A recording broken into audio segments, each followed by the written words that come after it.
جیسے ظاہری جسم کو پاکیزگی ہوتی ہے، اسی طرح اس زبان سے جو آپ نے ابھی فحش کلامیاں کی ہیں، گالم گلوچ کی ہے، پتہ نہیں کیا کیا باتیں کی ہیں، اب جب اس زبان سے اللہ کا نام لے رہے ہیں، اللہ کا پاکیزہ کلام پڑھ رہے ہیں، اس زبان کو بھی وضو کروائیں، اس زبان کو بھی پاک کریں۔ اعوذ باللہ من الشیطان الرجیم۔ ألا بذكر الله تطمئن القلوب۔ بسم اللہ الرحمن الرحیم۔ میں نے آپ سے گزشتہ نشست میں رموز اوقاف کے بارے میں تقریباً بہت سے اہم رموز میں نے آپ سے بتلا دیے تھے۔ ایک چیز ذہن میں میرے آئی تھی، میں نے کہا وہ بھی آپ سے عرض کر دیتا ہوں۔ وہ یہ ہے کہ قرآن پاک جب پڑھنا ہم شروع کرتے ہیں، قرآن پاک پڑھنے کا آغاز کرتے ہیں، تو جہاں قرآن پاک کے اور دیگر آداب ہیں، پاک صاف ہو کے بیٹھنا، قبلہ رو اور سارا ادب آداب، ان میں ایک چیز جو بہت ضروری ہے وہ یہ ہے کہ دیکھیں اعوذ باللہ من الشیطان الرجیم سب سے پہلے ہم یہ پڑھتے ہیں، حالانکہ جہاں سے پڑھنا شروع کر رہے ہیں وہاں اعوذ باللہ لکھی بھی تو نہیں ہے، لیکن ہم قرآن پڑھنے سے پہلے اعوذ باللہ من الشیطان الرجیم یا بسم اللہ الرحمن الرحیم پڑھتے ہیں۔ اس کی کیا حیثیت ہے یہ میں عرض کر دیتا ہوں۔ دیکھیے اعوذ باللہ من الشیطان الرجیم عام طور پر اس کو تعوذ کہا جاتا ہے، تعوذ، اعوذ باللہ من الشیطان الرجیم۔ اصل میں قرآن پاک میں اللہ جل شانہ کی طرف سے ارشاد فرمایا گیا کہ اذا سورہ نحل کے اندر غالباً آیت ہے اذا قرأت القرآن فاستعذ باللہ من الشیطان الرجیم، کہ جب آپ قرآن کی قرأت کریں تو اعوذ باللہ من الشیطان الرجیم، شیطان سے پناہ لے لیے، اللہ کی پناہ میں آ جائے کریں شیطان مردود سے۔ اس وجہ سے جب ہم قرآن پاک پڑھنے کا آغاز کرتے ہیں تو اعوذ باللہ من الشیطان الرجیم پڑھتے ہیں۔ بعض حضرات نے ایک نقطہ لکھا ہے، وہ کہتے ہیں کہ دیکھیں جیسے قرآن پاک کو چھونے کے لیے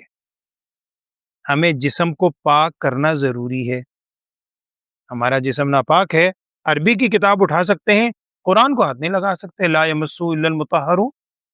جیسے ظاہری جسم کو پاکیزگی ہوتی ہے، اسی طرح اس زبان سے جو آپ نے ابھی فحش کلامیاں کی ہیں، گالم گلوچ کی ہے، پتہ نہیں کیا کیا باتیں کی ہیں، اب جب اس زبان سے اللہ کا نام لے رہے ہیں، اللہ کا پاکیزہ کلام پڑھ رہے ہیں، اس زبان کو بھی وضو کروائیں، اس زبان کو بھی پاک کریں۔ اعوذ باللہ من الشیطان الرجیم۔ یہ جب پاکیزگی ہو گئی اب آپ آگے کی طرف آئیں، پھر بسم اللہ الرحمن الرحیم بھی پڑھیں۔ اب یہاں صرف ذہن میں رکھیں کہ اعوذ باللہ من الشیطان الرجیم کا موقع، محل، یعنی کس موقع پر پڑھنا ضروری ہے، جب آپ تلاوت کا آغاز کریں۔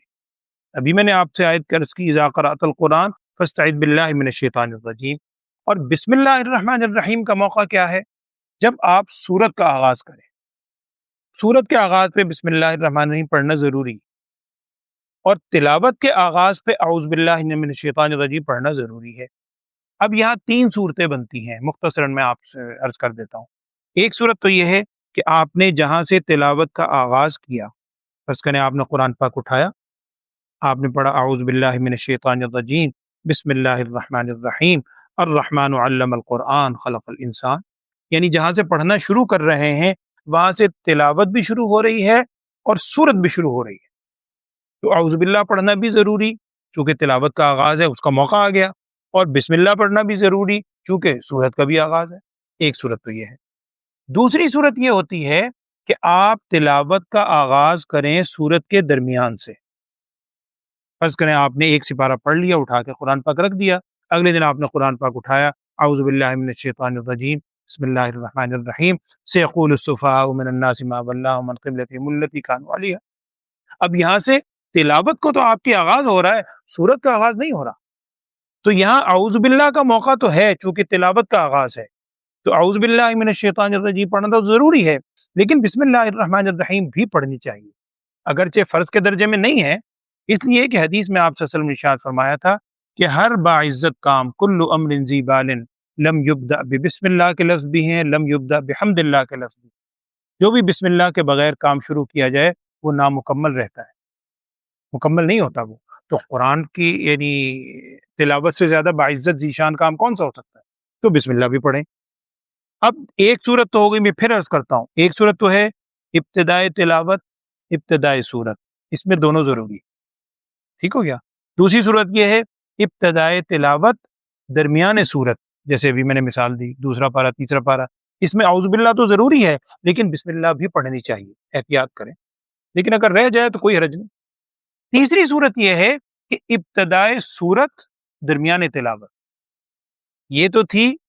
ابتدائے تلاوت درمیان صورت، اب ہے ابتدائے صورت درمیان تلاوت، یعنی آپ پڑھ رہے ہیں، قرآن پڑھتے پڑھتے ایک صورت مکمل کی،